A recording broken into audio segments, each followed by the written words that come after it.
Unless you've been living under a rock for the past 12 months, you've probably heard of the ongoing feud between the LIV Golf Series and the PGA Tour. It's a seemingly never-ending conflict, and at this point, most people involved in the professional golf world are tired and want it to go away. And who can blame them? It's destroying the game of golf. Stay tuned and don't go away, because Cameron Smith is begging the majors not to lock LIV defectors out of golf's biggest stages. Plus, Smith headlines as Norman's $38 million Aussie LIV move confirmed, and Smith says he couldn't have done it without him. First up, is Cameron Smith begging the majors not to lock LIV defectors out of golf's biggest stages? You bet. Recently, Aussie golf star Cameron Smith has been shaking in his boots, and now he's begging the PGA Tour and majors to allow players who've crossed over to LIV to play in their events. I don't know about you, but something tells me Smith's pleas for mercy are probably falling on deaf ears over at PGA headquarters. If I were Smith, I wouldn't hold my breath. Smith has a 5-year exemption to play in all 4 majors, thanks to his win at St. Andrews, but the futures of other defectors remain in limbo. The PGA Tour has indefinitely banned golfers who've teed off at a single LIV event, and the DP World Tour is waist-deep in court proceedings involving players on their circuit. So at the time of this recording, it's unclear how the Masters, US PGA Championship, and US Open are going to handle the situation. Another point of contention is the issue of world rankings points. Smith currently holds the world number 3 spot, but that is in jeopardy because LIV's 54-hole no-cut events fail to qualify for the world ranking system. What do you think? Should LIV golf defectors be permitted to play in major tournaments? And should participating in LIV events count toward the world rankings? Next up, should the majors stand above all the politics? According to Cameron Smith, that's a yes. LIV's current ineligibility for the world rankings has even caused the golf world's biggest stars to fall down the rankings ladder. Players like Dustin Johnson, a LIV defector, have plummeted to the global rankings. Barring LIV defectors from being eligible for world rankings seems like a powerful weapon being used by the PGA and DP World Tour to deter their players from jumping ship. We opened this video by talking about how most professional golfers are sick and tired of the ongoing feud between the Eastern and Western golf superpowers. Cameron Smith is certainly one of those people, hoping these tensions will soon simmer down. During a recent interview, Smith said, "I think the majors have to stand above all the politics. If they want the best product and the players playing against each other in the world, they must let us play. There's no reason, other than playing another tour, that should suggest we shouldn't play. We're good enough players. We should have those spots." LIV Golf recently announced that it would be holding its first event in Australia in April of 2023, which is to be held at the Grange Golf Club in the coastal city of Adelaide. Up next, is Australia deserving of the world's top competition? The Great White Shark believes that it is.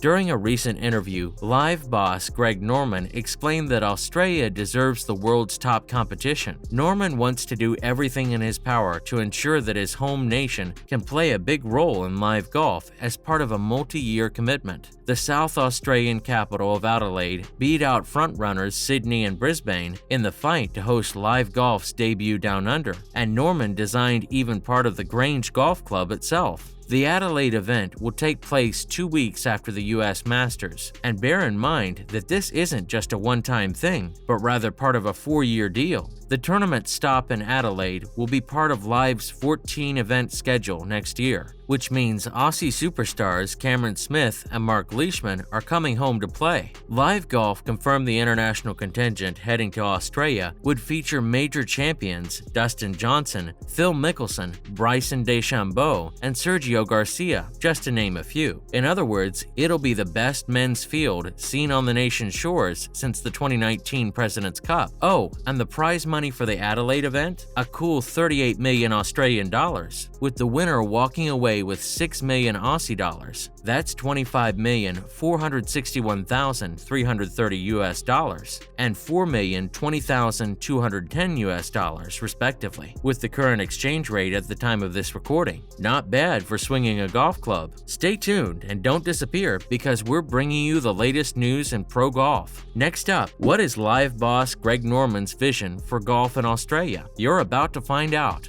According to Norman, bringing live golf home to Australia is a tremendous opportunity to inspire generations of young Aussies to fall in love with one of the world's most difficult yet beautiful games. Norman said this is an opportunity to grow the game with generations of Australians while connecting them with star players like Cameron Smith, who are building a new platform for golf around the globe. There is massive potential for Australia to play a bigger role in this great sport, and I couldn't be more excited to showcase Adelaide for our league's debut year. If you're like Tiger Woods, you probably don't think much of Norman, but regardless of where you stand on the LIV versus PGA issue, you have to admit there's something to be admired about a person wanting to put their nation on the map in such a big way and trying to inspire millions of countrymen and women to pick up a golf club. That's a wonderful thing for many reasons that should be obvious. It was always a priority for Norman to bring LIV to Australia, and promoting golf there has always been a top priority for him. Norman added, "I knew how the Australian market was devoid of quality players to the magnitude of what LIV has on its books, and the Australian public is embracing our platform.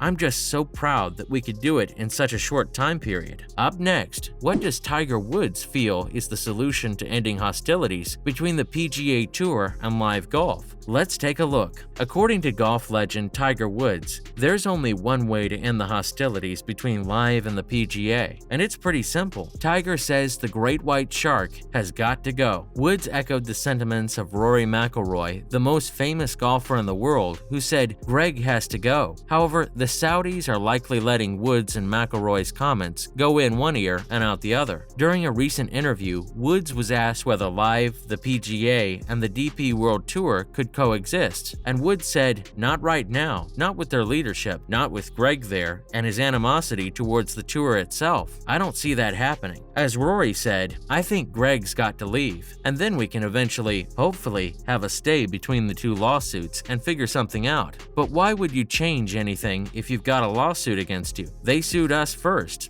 I see that there's an opportunity out there if both organizations put a stay on their litigation, but that's the problem. They've got to put a stay on it. Woods has been harshly and publicly critical of defectors joining LIV, accusing many defectors of disregarding and disrespecting the PGA Tour. I can see where Woods is coming from. I can understand his love and admiration for the PGA Tour, but another part of me thinks that it's easy for a billionaire superstar such as Tiger Woods to be able to pass on the highly lucrative contracts that LIV is offering PGA players. So I don't think his comments are necessarily fair. If you're an older, essentially washed-up player on the PGA Tour, you might need a LIV contract to put food on the table. Finally, did one of the most beautiful golf resorts in the world just jump ship from the PGA Tour to LIV Golf? The El Camaleon Golf Club, which has regularly hosted the Worldwide Technologies Championship at Mayakoba, is set to be the site for the first LIV Golf tournament in February 2023. The decision to jump to LIV Golf makes sense, given that Greg Norman, CEO of LIV Golf, designed the course and has strong ties to the resort and tournament organizers. LIV Golf also has signed the most prominent Mexican golfers to its roster of players, including Abraham Ancer and Carlos Ortiz. Norman played a key role in designing the golf course smack dab in the middle of paradise, which blends through Mayakoba's spectacular tropical jungles, freshwater canals, and mangroves. Wouldn't playing in such a beautiful place be distracting? Anyway, I digress. El Camaleon ranks number 18 on Golfweek's best courses list for Mexico, the Caribbean, Atlantic Islands, and Central America. The PGA Tour is not happy that the event is jumping ship to the Rebel League, and when we reached out to the PGA for a response, they said they had no comment. That's a wrap for today's video. Thank you for watching. Don't forget to hit like and subscribe to our channel for more exciting content in the future. See you next time.